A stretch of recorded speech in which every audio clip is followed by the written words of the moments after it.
आज देश 74वां गणतंत्र दिवस मना रहा है और मुख्य समारोह पहली बार 26 जनवरी परेड जो है कर्तव्य पथ पर होगी, जहां पर पूरी दुनिया देखेगी हिंदुस्तान की आन बान और शान। और पिछले साल ही राजपथ को कर्तव्य पथ नाम दे दिया गया।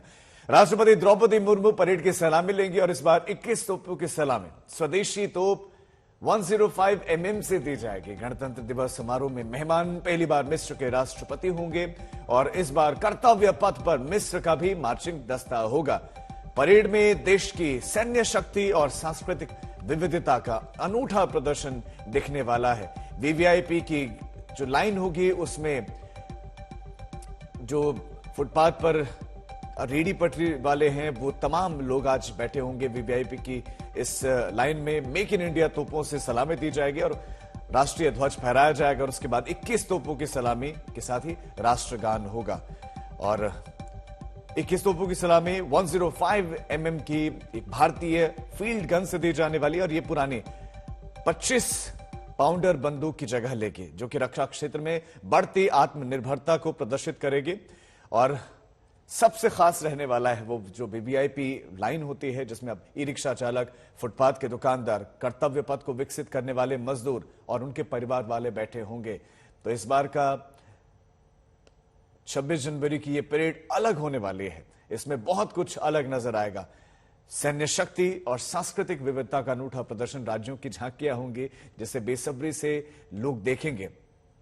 तो परेड की शुरुआत प्रधानमंत्री नरेंद्र मोदी राष्ट्रीय युद्ध स्मारक पर जाने के बाद जो शुरुआत होगी, प्रधानमंत्री मोदी शहीदों को श्रद्धांजलि भी अर्पित करेंगे। और इस वक्त आप राजस्थान के मुख्यमंत्री अशोक गहलोत को देख रहे हैं। 74वें गणतंत्र दिवस के मौके पर तस्वीरें राजस्थान से आ रही हैं।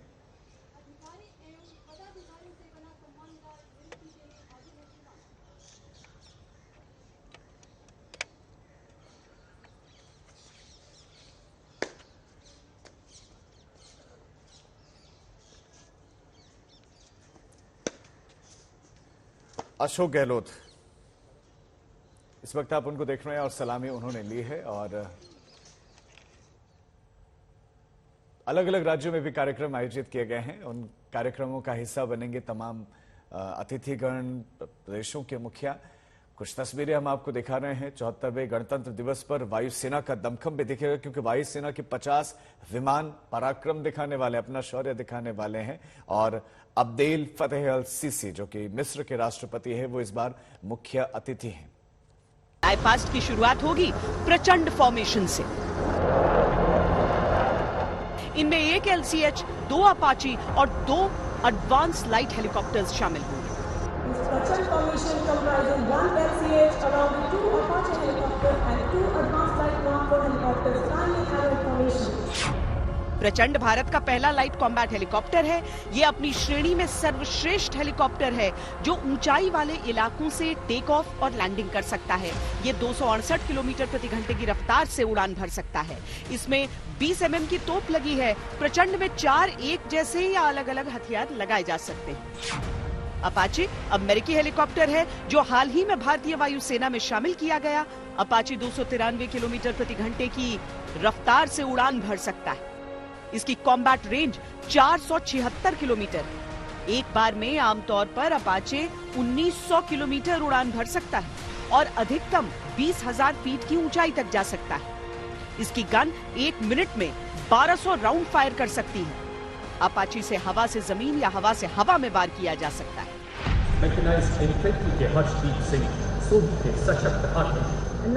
एडवांस लाइट हेलीकॉप्टर रुद्र तीनों सेनाओं की शक्ति है। भारतीय वायुसेना के पास 107, थल सेना के पास 191 और नौसेना के पास 14 ऐसे मल्टी यूटिलिटी हेलीकॉप्टर्स हैं। इस एडवांस हेलीकॉप्टर में एक बार में 12 लोग बैठ सकते हैं। इसकी अधिकतम रफ्तार 291 किलोमीटर प्रति घंटा है। ये एक बार में 630 किलोमीटर उड़ान भर सकता है।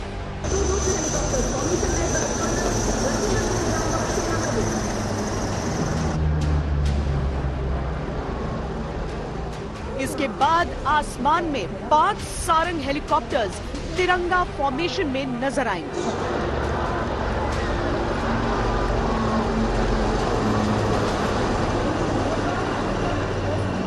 टंगेल फॉर्मेशन में 1 डकोटा और 2 डोनिया विमान आएंगे।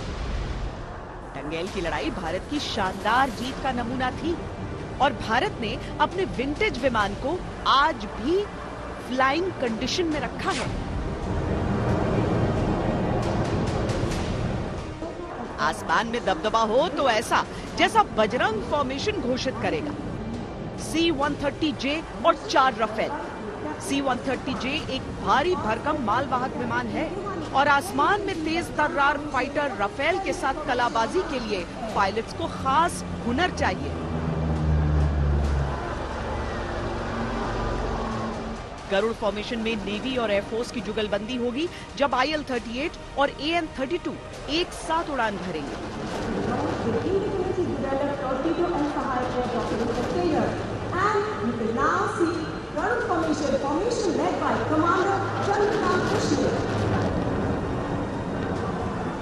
नेत्रा फॉर्मेशन में 1 एम्ब्रेयर और 4 राफेल की गर्जना कर्तव्य पथ के आसमान में और तुलनीय होगी।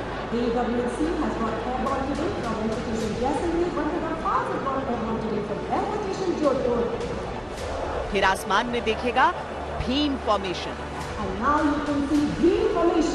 एक C-17 ग्लोब मास्टर और दोनों ओर एक Su-30 MKI।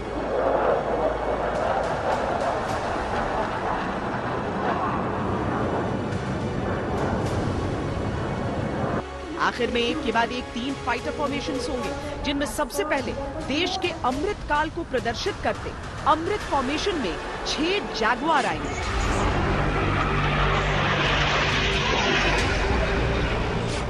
इसके बाद शिव जी के त्रिशूल की तरह त्रिशूल फॉर्मेशन में 3 Su-30 MKI।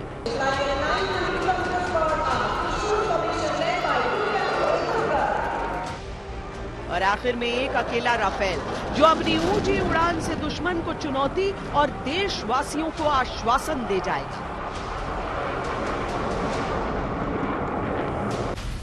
भारतीय वायुसेना के पास 36 राफेल फाइटर जेट्स हैं। राफेल की अधिकतम रफ्तार 1912 किलोमीटर प्रति घंटा है। Combat range 1850 kilometre, operational range 3700 kilometre. ये 51,952 फीट की ऊंचाई तक जा सकता है और 1 सेकंड में 305 मीटर की सीधी उड़ान भरने में सक्षम है। राफेल में 30 मिलीमीटर की ऑटो कैनन लगी है जो 125 राउंड प्रति मिनट दागती है। राफेल में air to air, air to ground, air to surface और न्यूक्लियर डेटरेंस मिसाइलें लग सकती हैं। कर्तव्य पथ पर ये राफेल 900 किलोमीटर प्रति घंटे की रफ्तार से वर्टिकल चार्ली करता हुआ आसमान में उछल हो जाएगा।